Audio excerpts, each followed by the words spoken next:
안녕하세요. 미에라 언니입니다. 요새 맘카페 이슈가 많아서 저도 괜히 이 단어를 꺼내는 게 좀 조심스럽기는 한데, 저도 지역 맘카페에 가입이 되어 있거든요. 대부분 다른 분들도 그렇겠지만 저도 이제 동네의 숨은 맛집 찾기, 아이 데리고 갈 만한 곳들 정보 얻는 거랑 뭐 지역 행사 정보, 그리고 살다가 빡치거나 힘들 때 내 편 좀 들어주세요 하고 소리칠 공간을 만들어 두고 싶어서 가입을 했어요. 아직 거기다 그런 글을 올린 적은 없지만요.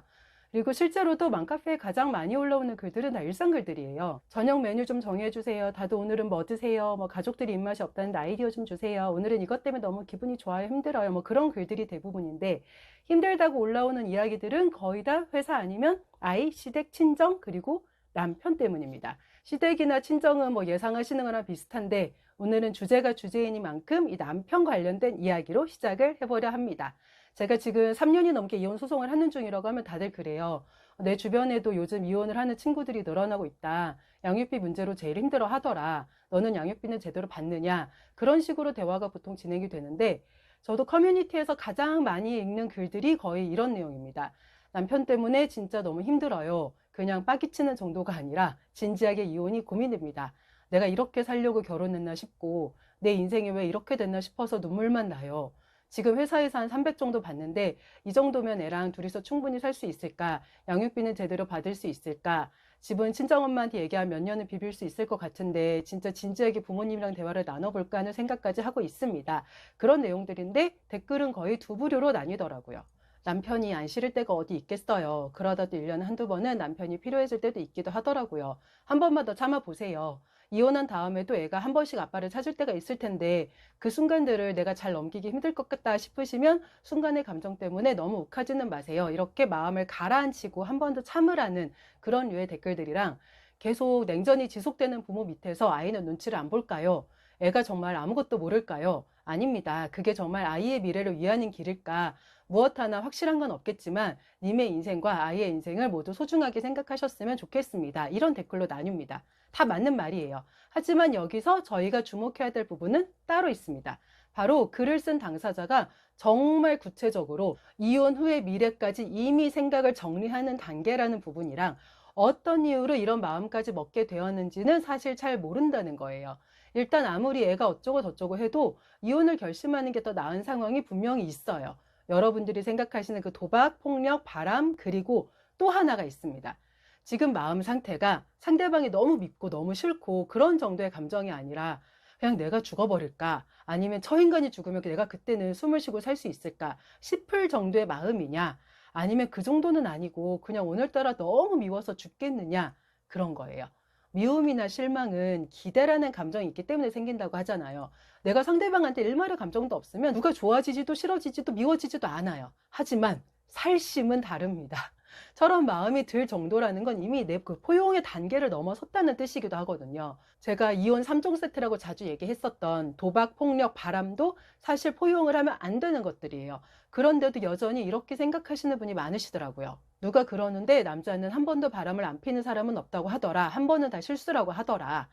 여러분, 그거 다 삐 소리입니다. 실제로 전혀 그렇지도 않고 성실하게 살고 계시는 상식적인 보통의 일반 남성분들이 이 얘기를 들으시면 다들 그럴 거예요. 지가 주변에 그런 놈들만 있으니까 그런 삐 소리를 하는 거야. 핑계도 딱 지같이 대고 있네.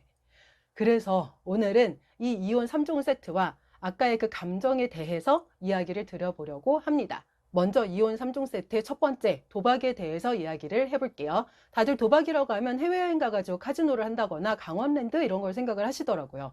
하지만 그보다 더 무서운 도박이 있습니다. 바로 온라인 불법 도박이에요. 토토하우스, 경마 이런 거. 근데 이건 보통 핸드폰으로 하거나 방에서 문 닫고 컴퓨터로 하니까 게임하는 줄 모르고 지내시다가 나중에 빚이나 대출 때문에 알게 되는 경우가 많으시고, 보통 또 이런 분들은 음주나 흡연 문제, 그리고 숨겨왔던 불법 성매매 문제도 함께 드러나는 경우가 많아서 더 문제가 돼요. 안 그래도 불법 도박으로 대출이 3천이라고 고백을 해가지고 막 이혼을 한 해 만에, 용서를 한 해 만에 그러고 있는데, 그래 대체 언제부터 시작해서 얼마나 오래된 건지, 지금까지 어느 정도 금액으로 했었는지 그런 걸 알아보자 하면서 입출금 내역이나 과거 카드 사용 내역을 뽑았는데, 거기서 불법 성매매 이런 게 막 나오면 이제 끝나는 거예요. 용서가 뭐예요? 대한민국은 왜 최대 위자료가 3천밖에 안 되냐고 울분을 터뜨리게 될 겁니다.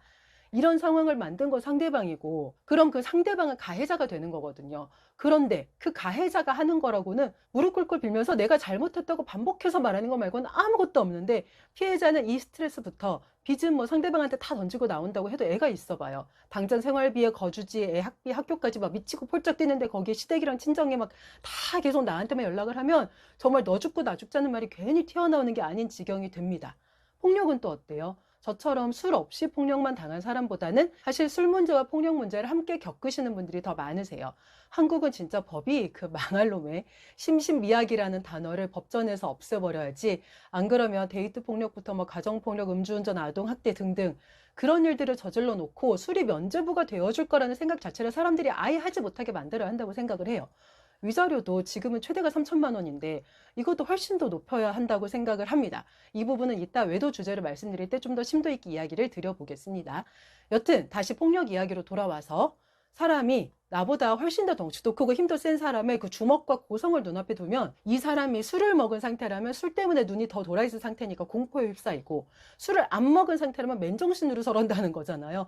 만만치 않게 무서워요. 그리고 그걸 가장 가까워야 할 관계의 사람한테 마구잡이로 휘두른다는 것 자체가 그 사람의 한계를 분명하게 합니다. 거기다 도박이나 폭력, 외도의 가장 무서운 점이 뭔지 아세요? 점점 덜 하는 사람은 없다는 거예요. 상대방이 어떤 마음으로 용서를 해주고 기회를 주고 한 건지 진짜 뒤돌아서면 있습니다. 자기 뇌가 느끼는 쾌락이 더 중요해지는 그 순간 그 상대방이 어떻게 변하는지 아세요? 더 치밀해져요. 걸리지 않아야 되니까 더 잘 숨겨요. 대신 폭력은 숨겨지지가 않아. 왜냐하면 이거는 발산을 시키는 거라서, 술이라는 게 마시면 마실수록 주량이 느는 만큼 폭력도 맨 처음에 소리를 지르고 막 발길질을 하고 그릇을 던져서 깨부수고 할 때까지만 해도 아, 내가 진짜 여기까지 가도 되는 걸까 하는 멈칫거림 조금 있는데, 한번 거기까지 해본 사람은 이제 그 정도로는 죄책감을 못 느낍니다. 왜냐하면 거기까지 가봤는데 괜찮았거든요. 자기한테 별일이 안 생겼어요. 그러니까 이제 그걸 정당화하기 시작을 해요.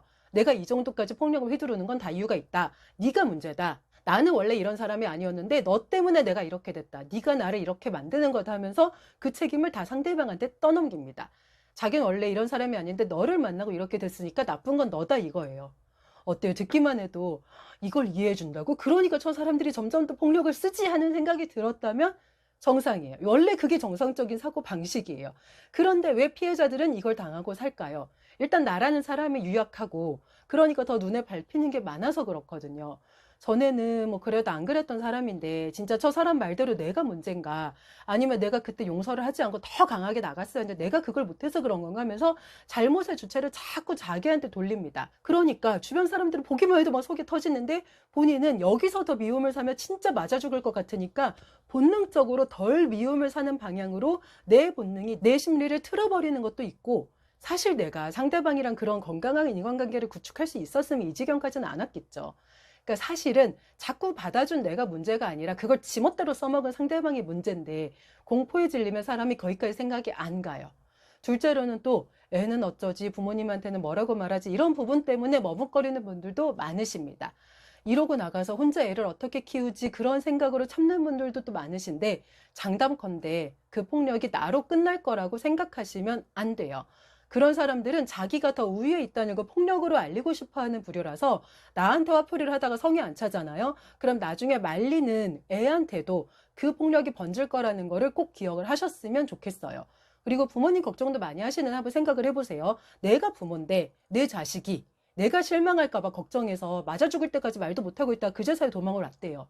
어떤 상태가 부모 가슴에 못을 덜 받는 상태일지는 여러분 스스로가 판단을 해주시기를 바랍니다. 마지막은 외도인데, 아까 제가 위자료 얘기 잠깐 드렸잖아요. 이게 외도로 이혼을 결심했을 때 가장 빡이 치는 부분이거든요. 이제 간통죄가 없어졌잖아요. 그리고 상간소송으로 바뀌었어요. 간통죄를 부활시켜야 한다는 말들도 많은데 사실 이게 상간소로 바뀐 이유가 있습니다.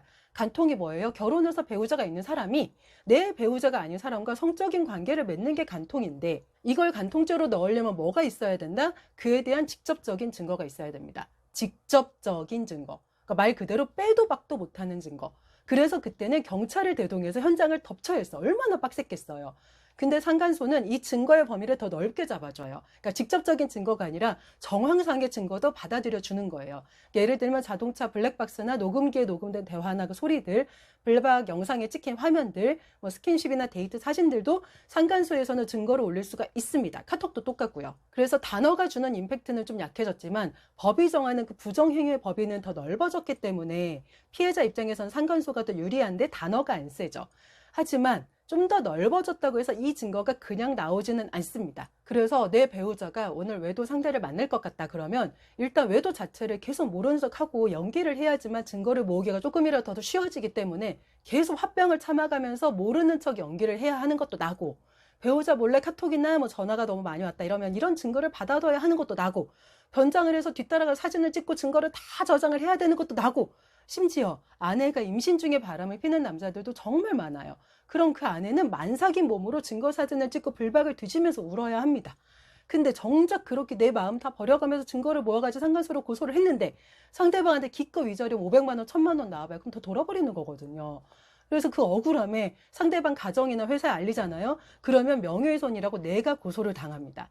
또 위자료 1000만 원 지급하라고 판결이 났는데 상대방이 돈이 없다고 버티잖아요. 그러면 압류 절차를 받고 돈을 받아내기 위해서 또 내가 다시 여기저기 뛰어야 해요.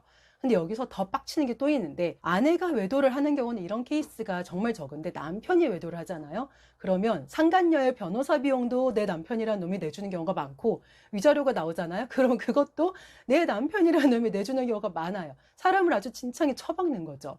그래서 도박은 돈 때문에 사람을 미치게 만들고, 폭력은 나라는 사람의 모든 걸 짓밟기 때문에 최악이고, 외도는 상대방이랑 내 배우자가 아주 쌍으로 생쇼를 하는 꼴을 내가 다 견뎌야 해요. 그렇기 때문에 누군가 커뮤니티에 내 남편 때문에 혹은 아내 때문에 정말 진지하게 이혼을 고민 중이라고 적는 사람이 있다면, 그게 꼭 나 하나 참고 넘어간다고 해서 며칠 있으면 해결될 문제가 아닐 수도 있다는 그 이야기를 꼭 해드리고 싶었습니다. 제가 전에도 말씀드린 것처럼 좋은 남자는 그렇게 커뮤니티에 글을 적게 하지 않는 남자예요.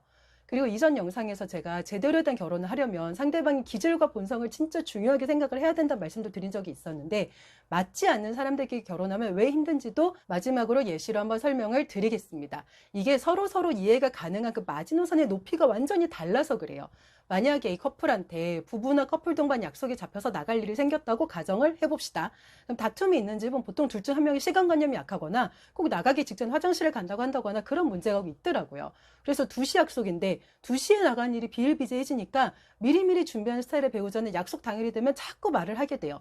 다 했어? 뭐 지금 12시 반이야. 거기까지 한 40분 정도 걸리는 거 다 알지? 차 빼고 거기 가서 주차하는 시간까지 하면 집에서 1시엔 나가야 돼. 샤워는 했어? 옷은 다 입었어? 화장실은 다녀왔고?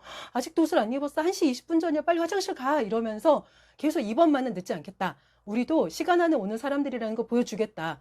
그리고 애당초 약속이라는 게 그 시간을 만나자는 소린데, 저 사람 때문에 더는 약속 시간에 대한 상식도 못 지키는 사람으로 비춰지지 않겠다는 그 의지를 막 다져요.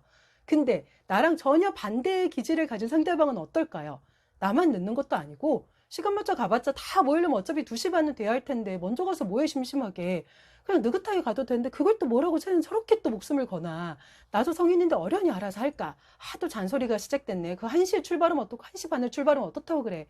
짜증나니까 괜히 배도 아픈 것 같아. 이래저래 뭐 1시간쯤 걸리면 중간에 화장실 가기도 힘드니까 집에서 먼저 그냥 갔다 갈까? 이러면서 한 귀로 듣고 한 귀로 흘립니다. 그리고 결국 화장실 때문에 그랬다는 핑계로 집에서 자기 고집대로 1시 반이 넘어서 출발을 해요.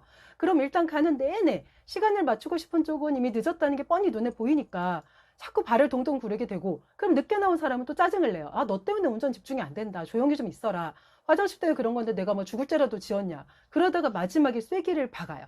거기 내가 가자 그랬냐. 네가 가고 싶다 그랬지. 근데 기껏 준비하고 나와줬는데 네가 그럼 내가 뭐가 되냐. 너는 이런 거 하나도 그냥 좀 기분 좋게 나갈 때 들어올 수 있게 만들어주지 못해. 너 왜 사람이 왜 그러냐. 그럼 상대방은 할 말이 없을까요? 본인이 남들과의 약속이라는 거에 진지하게 임하고 뭐 좀만 빨리 준비를 해줬으면 할 필요가 없는 싸움이거든요. 그러니까 어이가 없으면 말이 안 나온다는 게 먼저 실감을 하게 됩니다. 근데 그런 기분으로 약속 장소에 딱 도착을 했는데 그날따라 다른 사람 다 와있고 우리 커플이 꼴찌면 이제 모임 내내, 그리고 모임 끝나고 집에 온 이후까지 하루 종일 그걸로 다투다가 저번에도 그랬잖아 하면서 싸움이 더 커져요. 근데 이게 꼭 누구의 문제가 아니라는 거예요. 그냥 둘이 서로 절대 포용할 수 없는 그 평행선을 걸을 뿐인 거라서 처음부터 나하고 기질이나 본성이 맞는 사람이랑 결혼했다면 생기지도 않았을 다툼입니다. 일요일 2시에 만약 약속이 잡혔는데 둘 다 너무 당연하게 그날 거기까지 한 대충 40분 걸린다고 나오는데 그럼 집에서 한 10분 나가면 실례가 아니겠지 하면 끝이에요. 서로 비슷한 시간에 준비를 마칠 거라서 누구 한 명이 이미 성인인 상대방을 애처럼 챙길 필요도 없습니다. 그러니까 평화롭게 나갔다가 평화롭게 들어와서 평화롭게 휴식을 취하다가 하루를 정리를 합니다. 근데 둘 다 원래 약속이라는 단어에 느긋한 성격이라면 괜찮아, 우리 원래 늦는 거 다 알아, 여보 편하게 준비해 하면서 또 대화가 끝나요. 싸움이 날 게 없어요. 그래서 나랑 기질이나 본성이 맞지 않는 사람을 사랑의 힘으로 극복시켜 보겠다고 생각을 하셨다면 그건 정말 자만입니다. 사랑의 유효기간은 진짜 길지 않아요. 콩깍지가 딱 벗겨지는 순간 둘의 차이는 이제 좋게 말하면 성격 차이가 되고 나쁘게 말하면 사기 결혼이라고 이혼 사유 중에 하나가 됩니다. 근데 이렇게까지 된 원인이 그래서 누구다? 나다.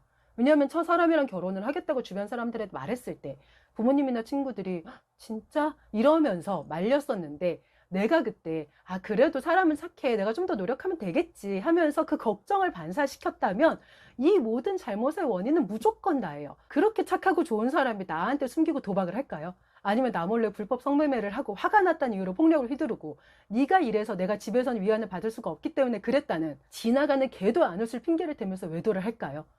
그 모든 걸 남 탓만 하는 사람은 이미 좋은 사람도 착한 사람도 아니에요. 제대로 된 사람은 그 원인을 이미 나한테서 찾았을 거예요. 근데 만약 저런 논리로 세상을 살아야 한다면 그럼 가정폭력을 보고 자란 아이는 다 커가지고 자기 애를 때려야 돼요. 근데 어때요? 제대로 클 사람은 제대로 큽니다. 결국 그 사람의 문제예요. 그래서 여기서 우리가 결정해야 할 것은 결론이에요. 시작을 한 것도 나니까 이걸 끝내야 되는 것도 나예요. 그런데 저렇게 이혼 3종 세트나 이혼 고민을 하게 만드는 사람들은 정작 본인은 그런 생각을 거의 안 하거든요. 왜? 빌면 용서해 주니까. 뭐 그런 아니란 생각도 할 수 있겠지만 이런 걸 다 받아주는 철저한 약자가 내 눈앞에 있는데 누가 다른 데로 가고 싶어 하겠어요. 본능적으로 계속 붙잡고 싶어 합니다. 그래서 내가 내 중심을 잘 잡고 내 인생을 제대로 이끌어 나가야 돼요. 뭘 먹고 살지, 양육비 못 받으면 어떡하나, 뭐 나가서 집은 어떻게 했지, 엄마한테는 뭐라고 말하지, 애한테는 어떻게 설명하지, 이런 걱정들이 만약에 많으시다면 제가 이것도 나중에 영상을 한번 찍을게요. 거기에서 최대한 속 시원하게 해결책을 한번 제시를 해드리겠습니다. 그래서 오늘의 결론은 뭐다? 정말 착하고 좋은 사람이었으면은 도박도 안 하고 폭력도 안 하고 외도도 안 하고 너무 당연한 거예요. 그리고 모든 대화를 싸움처럼 생각하지 않아요. 그냥 부드럽게 얘기하고 부드럽게 설명하고 부드럽게 끝나요. 넌 또 왜? 뭐 누구야 하고 불렀는데 또 왜? 대화가 그렇게 흘러간다면 한번 진지하게 우리의 대화법이 문제가 아니라 이 사람의 기질과 나의 기질과 이 사람의 본성과 나의 본성도 다시 한번 공부를 하시든 아니면 상담도 좋고요. 여러 방법을 한번 찾아보셨으면 좋겠어요. 그래도 여러분의 꽃길을 오늘도 응원 드립니다. 안녕!